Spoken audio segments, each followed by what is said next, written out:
The Whispering House. It was a rainy evening when Anna first drove past the old, abandoned house at the edge of town. It had always intrigued her. Its rotting wooden exterior and overgrown yard making, it looked like something out of a forgotten era. She had heard rumors about it from the locals, but she never paid much attention until that night. Her car was the only one on the road, and with the rain pounding heavily against her windshield, the eerie house seemed to loom out of the darkness, more menacing than usual. As she passed, she noticed the front door was slightly ajar, swinging back and forth with the wind. Curiosity gnawed at her. She made a quick decision. Pulling over, she parked her car a few meters down the road, grabbed her flashlight from the glove compartment, and walked back toward the house. The door creaked as she pushed it open. The air inside was thick with the smell of mildew, and dust covered every surface. The house had been abandoned for years, yet it still felt alive. Anna couldn't shake the feeling that she wasn't alone. She stepped cautiously inside, her flashlight beam flickering as if something was interfering with its light.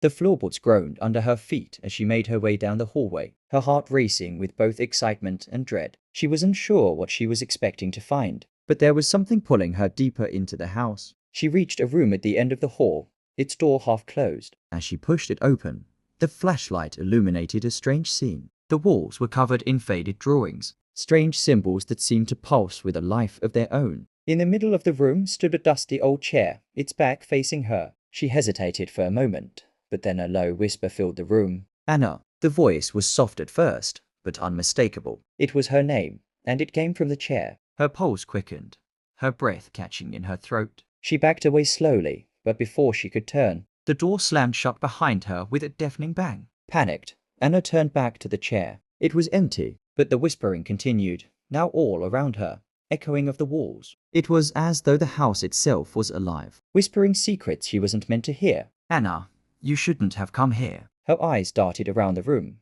searching for the source of the voice. The air grew colder, the shadows in the corners of the room growing longer. She could feel something watching her. She wasn't alone. Suddenly, the chair moved. It creaked as if someone had just sat down, and the whispers grew louder, more insistent. She couldn't understand the words, but they were growing clearer. Something was trying to communicate with her, something old and angry. Get out, before it's too late. Anna's heart pounded in her chest. She turned to the door, desperate to escape. But as she reached for the knob, she heard a sharp whisper in her ear.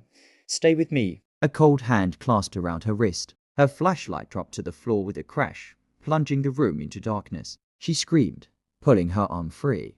But the whispers didn't stop. They surrounded her, growing louder, until the room seemed to close in on her. Her breath was shallow, and her hands trembled as she stumbled back toward the door. She couldn't find the handle. The door wouldn't budge. She was trapped. A figure appeared in the corner of the room, a dark, shadowy figure with hollow eyes that stared straight into her soul. The whispers turned into guttural, frantic voices, all speaking at once. She's here. She's here. We've been waiting. Anna's mind raced, her survival instincts kicking in. She reached for the window, and with all her strength, pushed against it. The glass shattered with a loud crash, and she climbed through, desperate to escape. She ran through the rain, her heart pounding in her ears. When she reached her car, she didn't stop to think. She just drove. She didn't care where. She had to leave that place behind. The house was still there when she looked back, standing silent and menacing in the distance. She had escaped, but she knew one thing for certain. The house wasn't finished with her.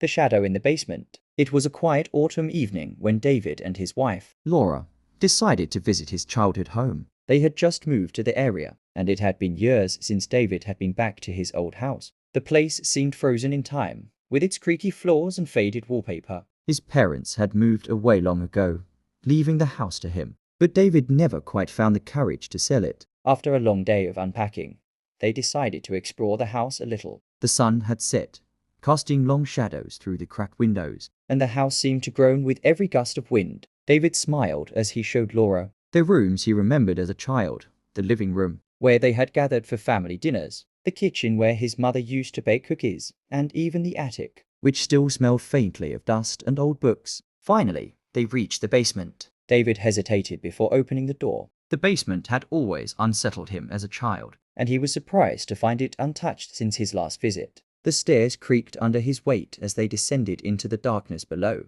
Laura flicked on the light, but the bulb flickered erratically, casting strange shadows on the stone walls. I don't remember it being this damp, Laura commented, as she wrinkled her nose. David nodded but didn't reply. He had always been uneasy down here. He didn't like the way the shadows seemed to move, or the way the air felt heavy. But that night, something felt different, something far worse than the unease he remembered. As they walked deeper into the basement, David felt a sudden chill in the air. His breath caught in his throat as he glanced over his shoulder. For a moment, he thought he saw a figure standing at the far end of the basement, near the old furnace. It was tall and dark, and as he looked closer, it seemed to move, just out of the corner of his eye. Did you see that? David asked, his voice shaking slightly. Laura turned to look but saw nothing. See what? She asked, her voice laced with concern. Are you okay? David tried to shake off the feeling, convincing himself it was just his imagination. But he couldn't shake the feeling of being watched, as if something was waiting for them down there. As they reached the furnace,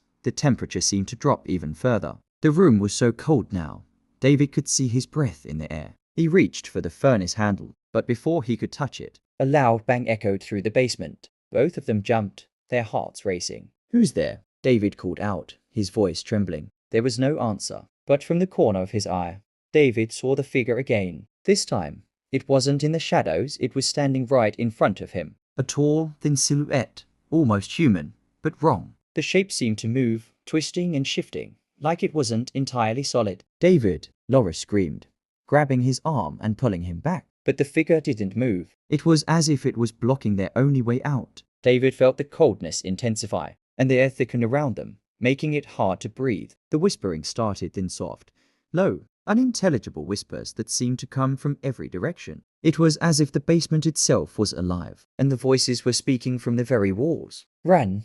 Laura cried, her voice desperate. David didn't need to be told twice. He turned and ran for the stairs, pulling Laura with him. They stumbled and fell, their footsteps echoing in the cold, dark basement as the whispers grew louder, more frantic. As they reached the top of the stairs, David turned to see the figure one last time. It was closer now, much closer, its hollow eye staring into his soul. With a final burst of energy, David slammed the basement door shut, locking it behind them. They stood there, breathing heavily, listening to the silence that followed. But as they turned to leave the house, David caught one last glimpse of something in the reflection of the hallway. Mirror a shadow, standing behind them, just out of reach. And then the whispers started again.